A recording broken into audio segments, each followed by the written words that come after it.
ایک زندہ شخص پر قبر کے عذاب کا سچا واقعہ بیان کیا جاتا ہے کہ چند سال قبل ایک جماعت مانسہرہ سے آگے ایک چھوٹے سے قصبے میں گئی۔ اس جماعت میں ایک شخص ڈاکٹر نور محمد تھا۔ ان کا بیان ہے کہ مسجد سے باہر ادھر ادھر کافی لوگ فارغ بیٹھے تھے۔ ہم لوگ ان کے پاس گئے اور مسجد میں آنے کی دعوت دی تاکہ وہ تعلیم میں شریک ہو سکیں۔ کچھ لوگ ہمارے ساتھ مسجد میں آنے پر تیار ہو گئے۔ ایک صاحب نے کہا کہ میں نماز کے وقت آؤں گا اور نماز کے بعد عذاب قبر کا ایک واقعہ آپ لوگوں کو سناؤں گا۔ چنانچہ ظہر کی نماز کے بعد یہ شخص ہمارے پاس بیٹھ گیا۔ اپنا تعارف کروایا کہ وہ ریٹائرڈ فوجی نوجوان تھا۔ اس فوجی کا بیان ہے کہ 1965 کی جنگ میں ایک قبر میں اسلحے کا ایک عارضی ذخیرہ یعنی ایک کیمپ لگایا گیا تھا اور کچھ نوجوانوں کے ساتھ اس فوجی کی ڈیوٹی تھی۔ دن کا وقت تھا اور کوئی خاص کام نہیں تھا، چنانچہ اس نے قبرستان میں گھومنا شروع کر دیا۔ اس کا گزر ایک پرانی قبر کے پاس سے ہوا تو یوں محسوس ہوا جیسے قبر کے اندر سے ہڈیاں ٹوٹنے کی آواز آ رہی ہے۔ اس فوجی جوان نے بتایا کہ میں نے بندوق کے بٹ کے ساتھ قبر کی اینٹیں ہٹائیں تاکہ دیکھے کہ یہ آواز کیسی ہے۔ جیسے جیسے میں مٹی ہٹاتا گیا، آواز اور تیز ہوتی گئی اور میری دلچسپی اور خوف بھی بہت بڑھتا گیا۔ دن کا وقت تھا، روشنی خوب پھیلی ہوئی تھی۔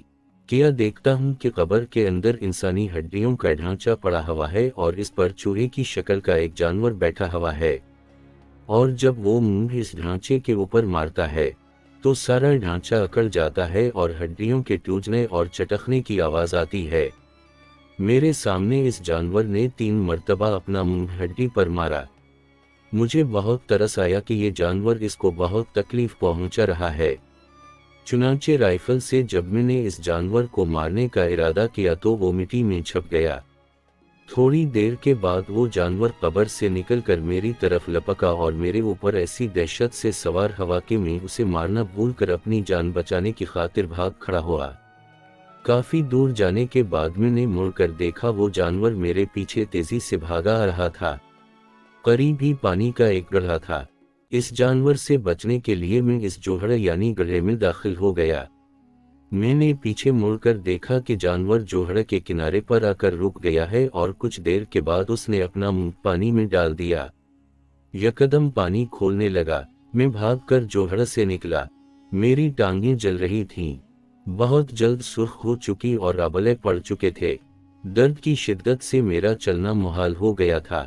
میں نے اپنے ساتھی کو آواز دی تو جب میں نے پیچھے مڑ کر دیکھا تو کچھ نہ تھا، بلکہ وہ جانور غائب ہو چکا تھا۔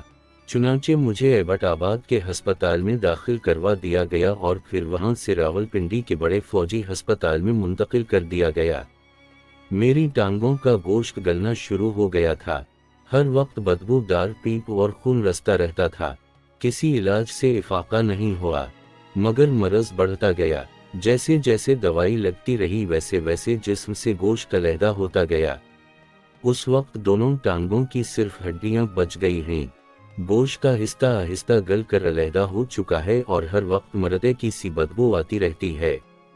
پھر اس شخص نے ہمیں اپنی دونوں ٹانگیں دکھائی جن پر پٹیاں بندھی ہوئی تھیں۔ اللہ معاف فرمائے۔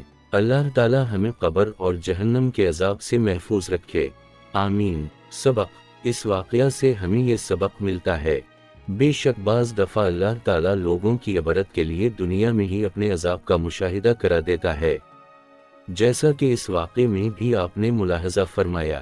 اللہ تعالیٰ ہمیں اعمال صالح کرنے کی توفیق عطا فرمائے، آمین۔